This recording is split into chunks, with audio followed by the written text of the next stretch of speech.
Well, there's bound to be sickness wherever there's people.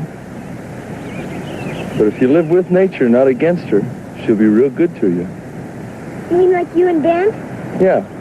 Watch. Come here, little fella. Come on.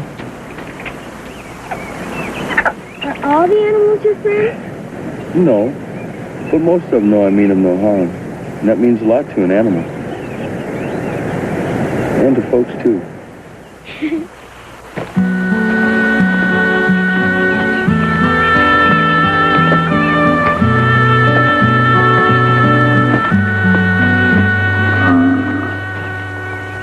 Is she one of your friends, too?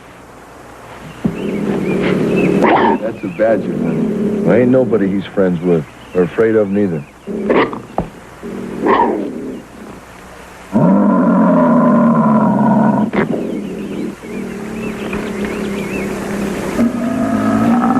Even old Ben wouldn't tangle with him. Remember, there's good and bad in all kinds. Whenever you meet a new animal, you be careful. They always aren't as friendly as old Ben. Do you remember any of this? No. Well, let's try something else. Come on. By then, Adams reckoned he might be hunting in the wrong hen house. But he couldn't let on to that neither.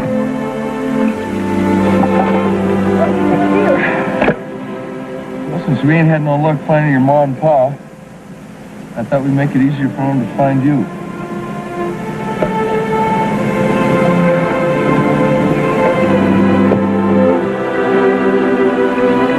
So Adams done a foolish thing. He'd been hiding out ever since that wanted poster went up, and now he was marking the way straight to his cabin, not knowing who it might bring. Well, that's it. Time we'd be heading home. How do you know we'll see that sign? Well, if they don't, somebody else will. Maybe we'll run into them. We'll let them know. Be surprised how fast the word travels out here. You think it will be very long? Well, and that's hard telling. But we'll do some scouting around our own selves. Do you live here by yourself? All the time? Well, I've got some friends of mine that stop by and visit. My blood brother, Nakoma, he's the one that taught me how to live out here in the wilds. And when he left off, my friend Jack took over. I'm still learning, though. Think you could stay and live with me a spell? I think so. Well, Miss Bowker, welcome to your new home. After you, Ben.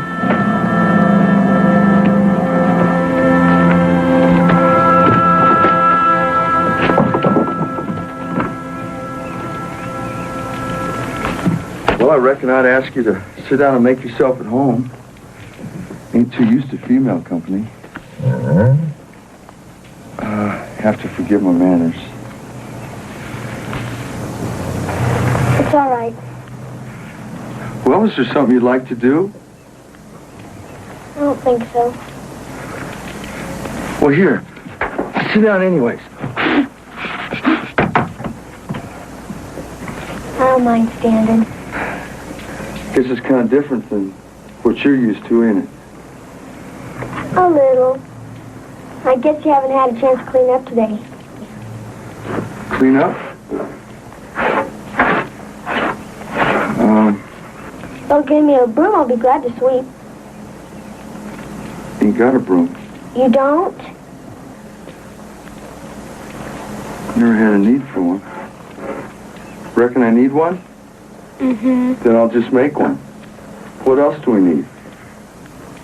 Where will I sleep tonight? You sleep right there in my bunk. I'll sleep outside. It ain't been the first time. I don't have a nightie. Sleep in my clothes myself. Makes it easier to get dressed in the morning. But you air your bedding then. Hear it? Ma always gives the blankets a good shaking every day. And sets the mattresses out in the sun and fluffs them. It makes them smell good. Well, I reckon your ma and I just do things a little bit different. My blankets have been in the mud and on horses. And Ben's even slept with them. So I don't know what my blankets are going to smell like. I think you better air them out. All right, I got the hint.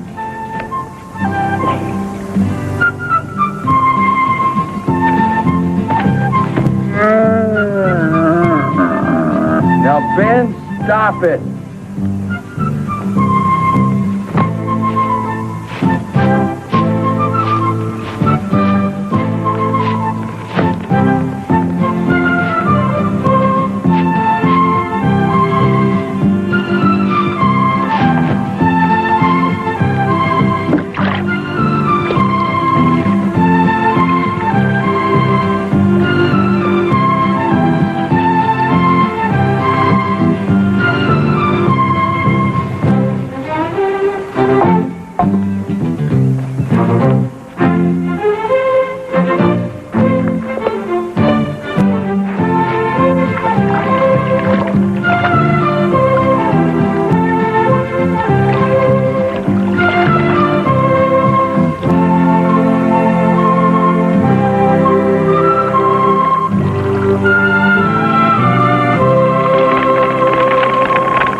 With scissors, I could trim your beard for you.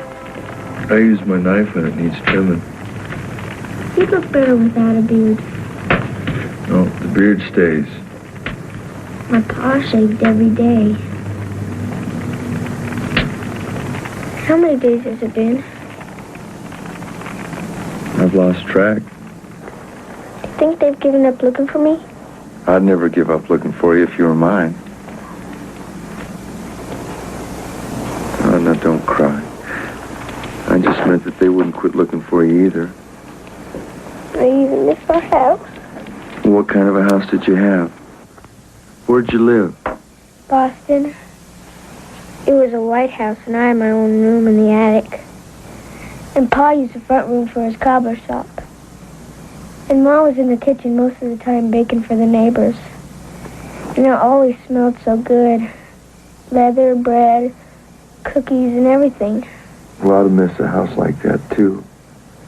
Why'd you leave? There was a fire, and it got all burned up. And some of Pa's friends were after him to go west with them anyways. So he did. Pa thought he might try farming. I think it's my bedtime. Will you tuck me in? If you'd like me to.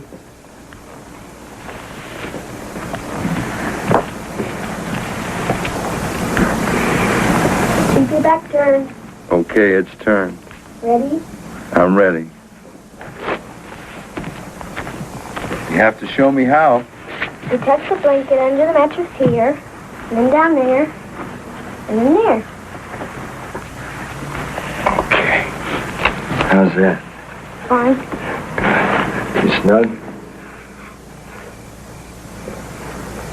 Those clothes are starting to get pretty warm.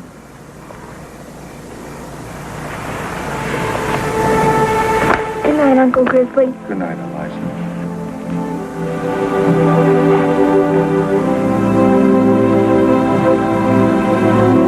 Sweet dreams.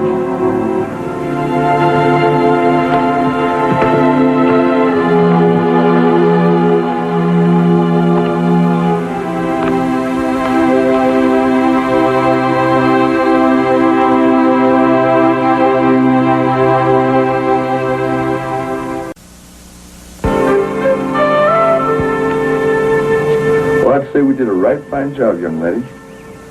Of course, I gotta admit your stitchings are mighty fancier than mine. How's it fit? All right, I guess. It feels kind of funny. Well, it's just because you never wore a man's shirt before. But they're real comfortable once you get them broke in. I wish you had a mirror. The stream outside will work just fine. Can't you keep up here with me, you flea-bitten nag? Who's that? That's just Jack and number 7. I knew they'd be along soon. Come on. Come along. Last time I'd take you anywhere. I've never seen such contrary in anything. Hello, the cabin. Now, don't judge too much by appearances. Jack's a mighty fine